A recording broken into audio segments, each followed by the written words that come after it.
Corona ভ্যাকসিনের পার্শ্ব প্রতিক্রিয়া নিয়ে আমরা কথা বলেছিলাম চিকিৎসকদের সঙ্গে। তিনি ঠিক কি বলছেন শোনান। করোনা ভ্যাকসিন আমাদের সবাইকে বাঁচিয়েছে। সেই সময় যা পরিস্থিতি ছিল, আমরা হাসপাতালে ডিউটি করেছি, আউটডোর করেছি, ইনডোরে পেশেন্ট ভর্তি হয়েছে। সমস্ত সময়টা আমরা যথেষ্ট ভয়ে ছিলাম। আমাদের প্রচুর সহকর্মী মারা গেছেন, প্রচুর পেশেন্টকেও আমরা বাঁচাতে পারিনি।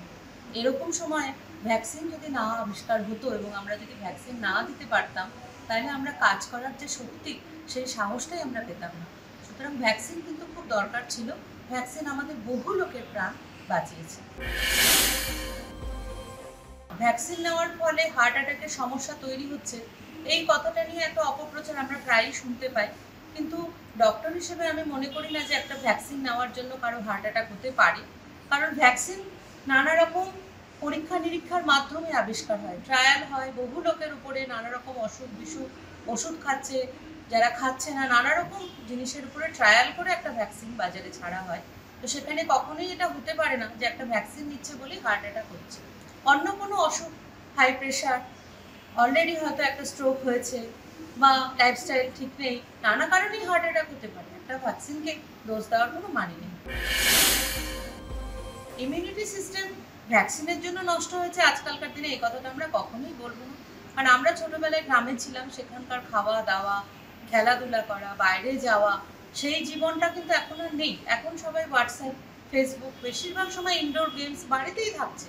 ইমিউনিটি সৃষ্টি হবে কি করে? বাইরে না খেললে, না গেলে, সুস্থ খাবার না খেলে, সবসময় ঘরে বসে সবাই মেশিনে বা ফোনে খাবার অর্ডার দিয়ে দিচ্ছে। এভাবে কোনোদিনই ইমিউনিটি বাড়বে না। এখানে ভ্যাকসিনের দোষ দিয়ে কোনো লাভ নেই। হ্যাঁ, অবশ্যই করোনা ভ্যাকসিনের প্রয়োজন ছিল।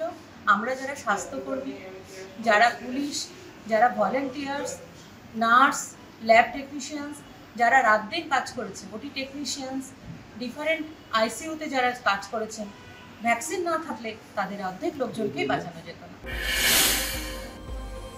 ইমিউনিটি পাওয়ার বাড়াতে গেলে লাইফস্টাইল চেঞ্জ করতেই হবে। খাওয়া দাওয়া, হাঁটা চলা, যোগ ব্যায়াম, এইগুলো আমাদের জন্য খুব দরকার। বিভিন্ন মানুষের সাথে কথা বলা, শুধু শারীরিক সুস্থতাই নয়, মানসিক সুস্থতাও দরকার। সবসময় আমি ঘরের মধ্যে বসে আছি, কারোর সাথে মিশছি না, কথা বলছি না, ফেসবুক বা ইউটিউবে আমি যা দেখছি সেটাকেই আমি ভাবছি যে এটাই বেদবাক্য, সেটাই শুনতে হবে, সেটাই মানতে হবে, আর আশেপাশে সব কিছুই মিথ্যে। এই জিনিসটা থেকে বেরিয়ে না এলে কখনোই আমাদের ইমিউনিটি পাওয়ার বাড়বে না। প্রবীণ সদস্যদের আমরা বলবো, সময় মতো ডাক্তার দেখানো, ওষুধ খাওয়া, হেলথ চেক আপ করানো, নিজের খুশি মতো ওষুধের ডোজ অ্যাডজাস্টমেন্ট তারা যেন না করেন, ঠিক মতো ওষুধ খেতে হবে, হালকা খাবার এবং ব্যায়াম করলে তবেই তারা সুস্থ থাকতে পারবেন। এখন পর্যন্ত আমরা ভ্যাকসিনের জন্য কোনো শিশু অসুস্থ হয়েছে এরকম কোনো রিপোর্ট আমাদের কাছে নেই। সাধারণ মানুষকে আমি সবসময় বলবো, ভুল ভ্রান্তির শিকার না হওয়ার জন্য নানা রকম সোশ্যাল মিডিয়াকে বিশ্বাস করা একদমই ঠিক নয়। যে সমস্ত মিডিয়াতে যা পড়ছে তার সত্যতা যাচাই করা দরকার। কোথা থেকে সেই খবরটা নেওয়া হয়েছে, তার কোনো সায়েন্টিফিক কোনো যাচাই করে বা রিসার্চ করে সেই খবরটা বেরিয়েছে কিনা সেটা জানা দরকার। এবং ডাক্তার এবং শিক্ষিত মানুষ যারা এই লাইনে যারা শিক্ষিত, তাদের সঙ্গে আমার মনে হয় কথা বলেই কোনো ডিসিশন নেওয়া উচিত।